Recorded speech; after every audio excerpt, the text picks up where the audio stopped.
Earlier this morning, you nearly tossed 4 common kitchen leftovers into the trash.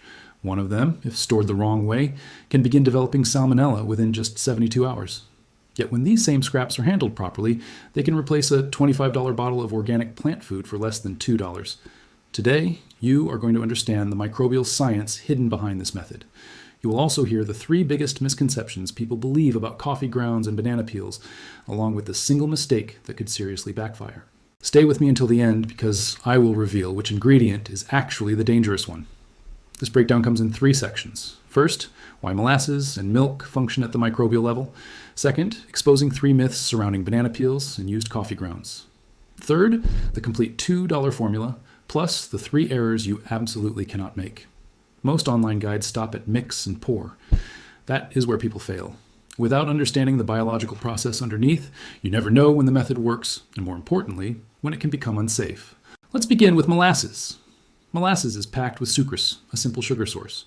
Soil microbes, such as bacillus and azotobacter, consume that sugar and return 2 critical benefits to the root zone. They transform atmospheric nitrogen into absorbable nutrients for plants, while also producing organic acids capable of freeing phosphorus already trapped inside the soil. In other words, your citrus tree gains 2 major nutrients without a single bag of commercial fertilizer.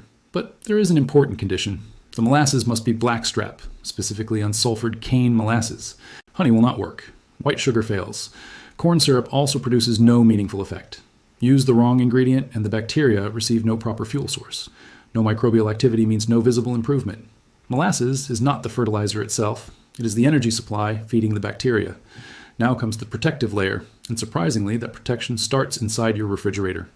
Milk contains lactic acid bacteria that convert lactose into a compound known as PLA, or phenolactic acid. This substance is roughly 600 times stronger than ordinary lactic acid. It attacks fungal spores by rupturing their cell membranes directly. At the same time, casein protein creates a thin barrier over leaf surfaces, preventing spores from germinating. The calcium naturally found in milk also reinforces plant cell walls, making them harder for disease to penetrate. A 5-year study from the University of Connecticut found that milk sprays reduced powdery mildew by 70%. Another research project from New Zealand, conducted by Verma and Chi in 2011, showed infection rates dropping from 100% to under 12%. However, there is an important limitation people ignore. Most of these experiments were performed on pumpkins and apple crops, plants with thinner and less waxy foliage compared to citrus trees. Direct scientific data involving citrus remains limited. Last month, a viewer sent me a message explaining that their citrus leaves developed a sticky coating after repeated milk applications.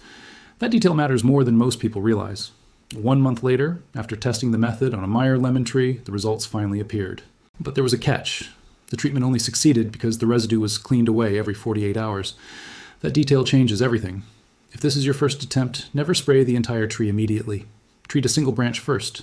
Observe it for 2 full weeks, then inspect the leaves carefully at the 48-hour point for any cloudy milk residue beginning to form. So far, that makes 2 ingredients explained. Now we move into the next phase, and this is where most people unknowingly make serious mistakes. The final 2 ingredients are widely misunderstood. Misconception number 1, coffee grounds are not actually acidic. That surprises many gardeners because coffee is constantly recommended for acid-loving plants. But once coffee has been brewed, the remaining grounds usually sit between a pH of 6.5 and 6.8, which is close to neutral. That information comes directly from Oregon State University Extension. The real value of used coffee grounds has nothing to do with acidity. What matters is the way nitrogen is released gradually as microbes continue breaking the material down over a period of 2 to 4 weeks. That slow release acts like a controlled drip feed of nitrogen instead of a sudden overload. Citrus trees respond far better to that steady supply, but too much becomes dangerous very quickly. Keep coffee grounds limited to no more than 10% of total soil volume. The safest approach is a thin layer around ½ an inch deep, lightly blended into the top 4 inches of soil. Cross that limit and soil EEC levels begin climbing fast. Once that happens, roots can burn, water absorption drops, and the plant starts struggling instead of growing. And that brings us directly into misconception number 2. Now we reach the biggest misconception of them all. Banana peels do not force citrus trees to bloom. Flowering in citrus happens because the tree experiences stress, usually from cold temperatures or drought conditions. Banana peels cannot create that trigger. What they actually provide is potassium, and that potassium supports flower buds that already exist.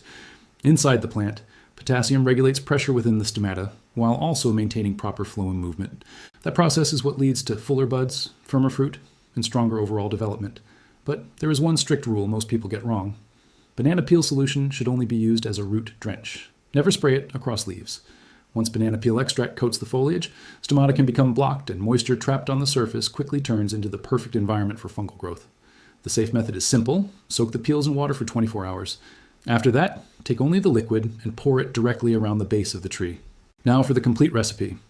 For a batch totaling 2.5 liters, combine 2 tablespoons of whole milk powder, 2 tablespoons of blackstrap molasses, 1 tablespoon of used coffee grounds, and the soaking water from 3 banana peels prepared 24 hours earlier. The total cost stays below $2 for every 2.5 liter batch. Compare that to store-bought organic fertilizers that typically range between $15 and $25 per bottle. There's another reason gardeners like this mixture. Every ingredient is food grade. That means children and dogs can safely enter the garden immediately after application. Still, one rule matters. If you have leftovers, place the mixture inside a sealed container, keep it refrigerated, store it away from pets and children, and use it within 24 hours. Never leave the blend sitting overnight on a kitchen counter. There are 2 ways to apply it.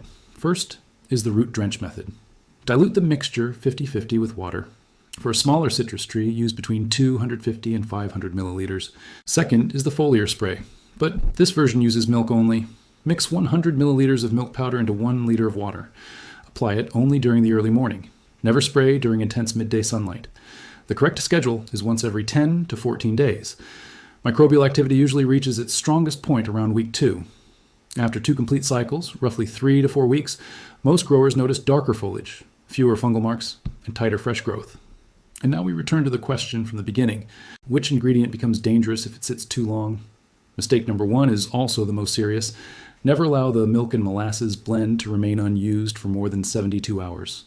Research from USDA ARS recorded 350,000 colony-forming units per milliliter of salmonella after 72 hours at room temperature.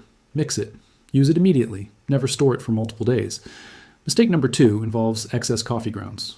Once the amount rises above 10% of total soil volume, EC levels increase sharply. Roots begin burning. Stay with a thin half-inch layer and do not exceed it.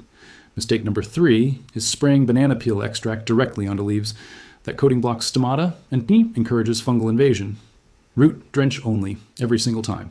So let's make the entire mechanism clear one final time. Molasses acts as fuel for soil microbes, helping unlock nitrogen and phosphorus already present underground. Milk functions as a fungal defense shield, because PLA is 600 times more powerful than ordinary lactic acid.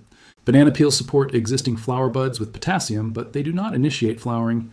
Coffee grounds provide a slow nitrogen release and are not truly acidic.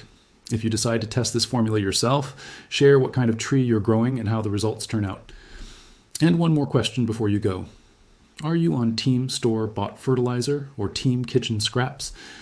If this deep breakdown of the mechanism helped you understand why the process works, stay connected for more detailed guides like this. And remember, even the best fertilizer cannot save soil that is already biologically dead. The next guide explains the ancient liquid solution gardeners used to revive dead soil in only 14 days. Happy gardening!